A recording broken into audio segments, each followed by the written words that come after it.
Well, it's pretty important because it shows two things. First of all, it shows a totally different perspective than what we saw before that initial cell phone video.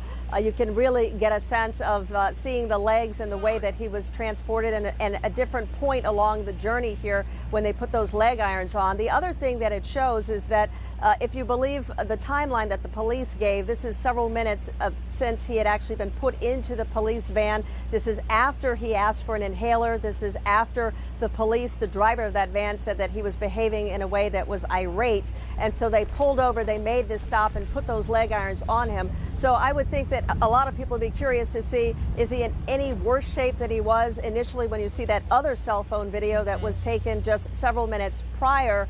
And, does it seem as if he's in the same condition? And many people say they believe it's the transport, but there are others who saw that initial video say something had to happen before he even got into that van. So I think the more video you see, the better. And clearly they're going to have to zoom in on that. And everybody is very curious as to what they're going to learn about that.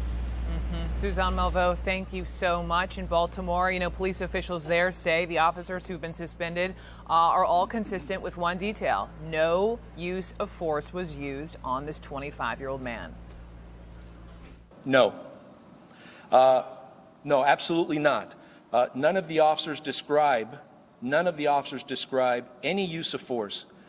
None of the officers describe using any force against Mr. Gray. That's police. Want you to hear from these two witnesses. The first didn't want to be identified.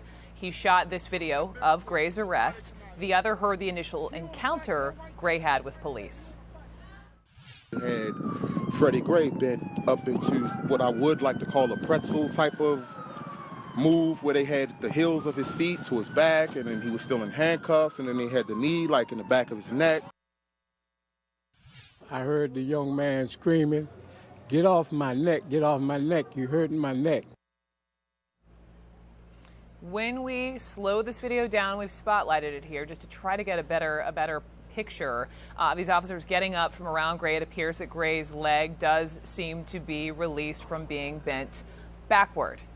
That seems to support the witness's description of Gray as being like a, quote, pretzel.